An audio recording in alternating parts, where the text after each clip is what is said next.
Hi guys, welcome to my channel. My name is Becca and I like to share about budgeting and finance. And today I am going over my February 2021 budget wrap up. So February was a crazy month for me and my husband for several reasons. And I will get into that further in the actual budget. But I just wanted to preface that it was just a weird month, mostly because of a severe snowstorm that we had, which I know is normal for a lot of people, but here in Texas, it rarely snows. And so we were basically snowed in for a whole week and we couldn't go anywhere. And the power was out a lot of the time. And it was, for us, we were honestly very blessed that we didn't ever lose power for a long time. And so it was actually kind of fun, but I know it was a really scary situation for a lot of people. So that being said, I will start with our income. So I block out these 4 sections of income because I like to keep Jared's privacy, but I have 2 sources of income and he does as well. And then we have a miscellaneous line item, and we usually just account for rental income that we receive from the people who are currently renting our house. But this month we had a lot of extra income come in. So we ended up actually having $3,334.41 in this miscellaneous category, and this accounted for I think about $1,587 from the renters. But then also we got Jared's stimulus check. It finally came in the mail. And then we did our taxes, and we didn't actually get a refund. We paid taxes because Jared's self-employed, and so we always pay taxes. But we have a separate tax savings account, and Jared puts aside a portion of each paycheck he receives into that to act as basically as the government, and then we pay quarterly taxes. And then whatever was left in the account after we paid taxes is what we considered our refund, because it's money we'd saved that we didn't need to allocate for 2020 taxes. So we ended up with about $1,300 extra dollars. But I left $300 of it in there, and I just accounted for $1,000 in here, just to give us a little bit of a buffer for 2021. But that's what that's about. So our total income for this month was $9,432.76. So a much higher month than normal, but it's because of all of that random money. And we get into our bills. So the first item in our budget is always our tithe. It's not technically a bill, but it is the most important part of our budget. We are believers, and so we give to our church and charities. And this month we gave $836.13. Then our rent and water. This was truly an estimate because we are like a month ahead. We pay at the end of the month for the next month. And we're paying for March.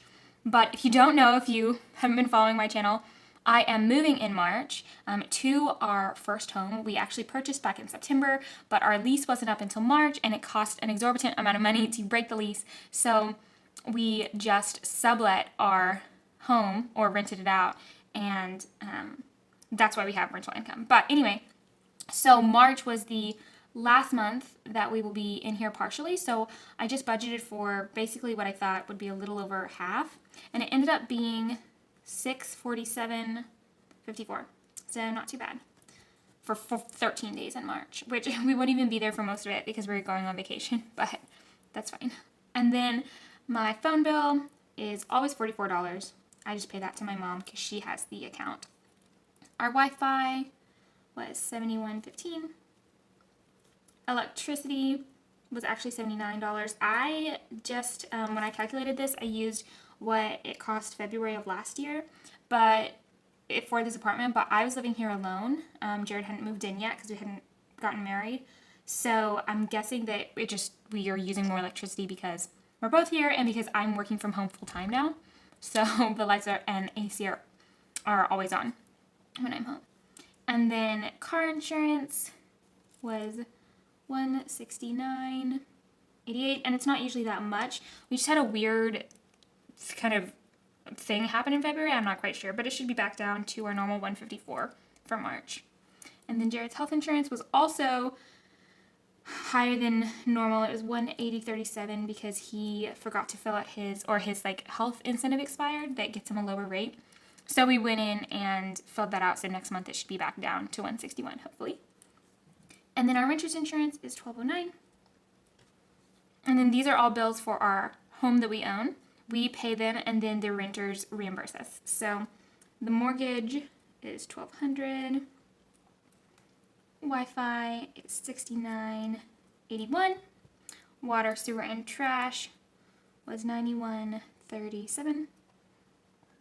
Electricity was $141.24. And natural gas is $55.36. So that one was way lower than I had budgeted for. I'm still trying to get the hang of all these bills because they are fluctuating so wildly. But hopefully I'll get it down and be able to accurately figure out how much those are going to cost.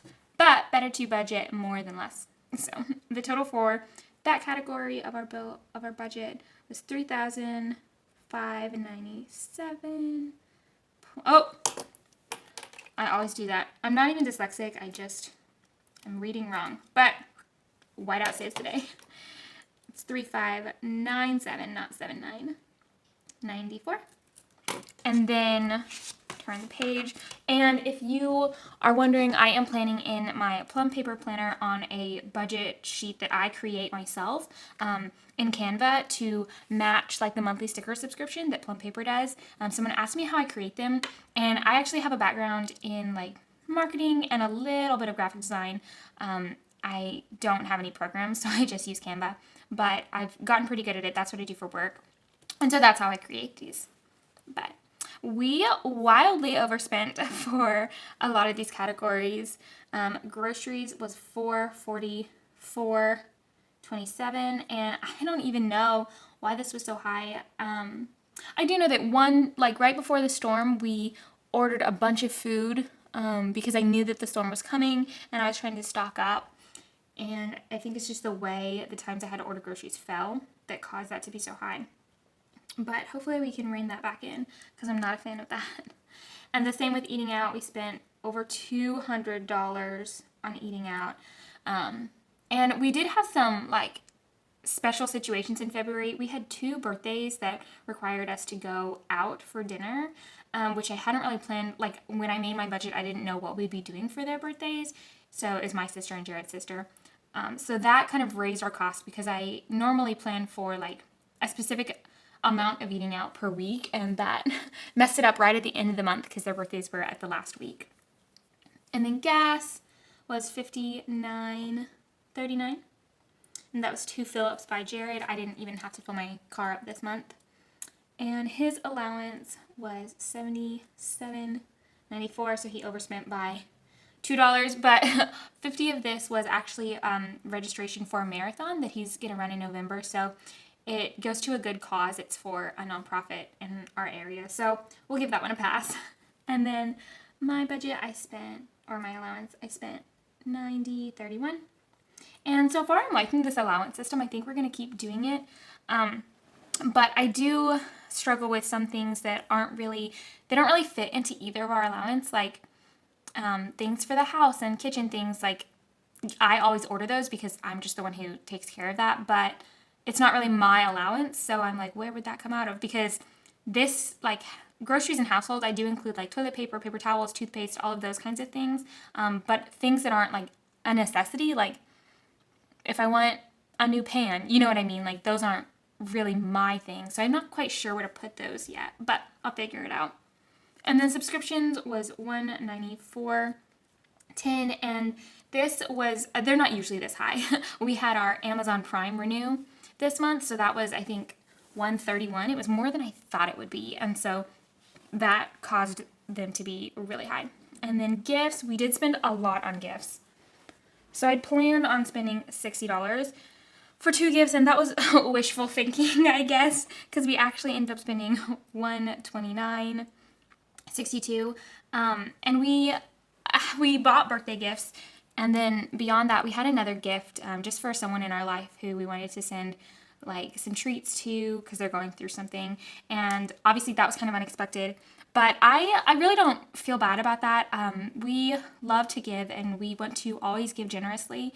And so as long as we physically have the money in our bank account, I don't really think it's a problem to be spending money on gifts. So not really that upset about it. Just wish I'd planned better. Now I'll know always to budget at least $50 for one individual person, because that's usually what we end up spending. And then Telecaster. So this was a big thing also this month. Oh, I forgot. In the income section, we also did have some income from the sale of a couch that we sold. Yes, which did not go to this item. It just reminded me of that. But Jared was finally able to purchase his Telecaster, this guitar that he's been saving up for because he got his stimulus check. And that ended up being, it was not $442, definitely not. It was like $1,100, but this was the amount that we spent out of this month's money. So the rest of it, the other like $600 or so, was from money that he'd previously saved in past months. So this is just from the stimulus check, basically, is how he paid for that. So that was really exciting for him, and now he has a new instrument. And then our miscellaneous section, this month we spent $91.71. And then travel, we ended up spending $241.97. We booked our Airbnb for the first half of our trip to Tulum. And I don't remember what the other 41 was, but it was something.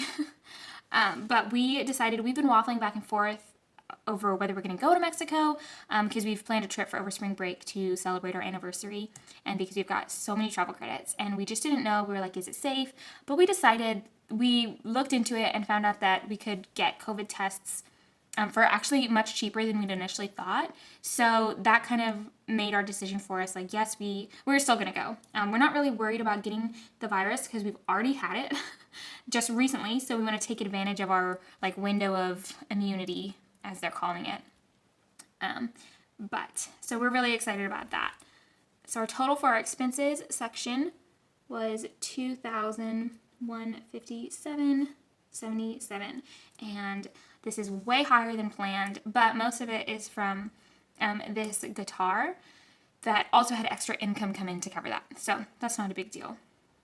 And then our savings items, we put $100 in our emergency fund like planned. And then retirement, we put $100.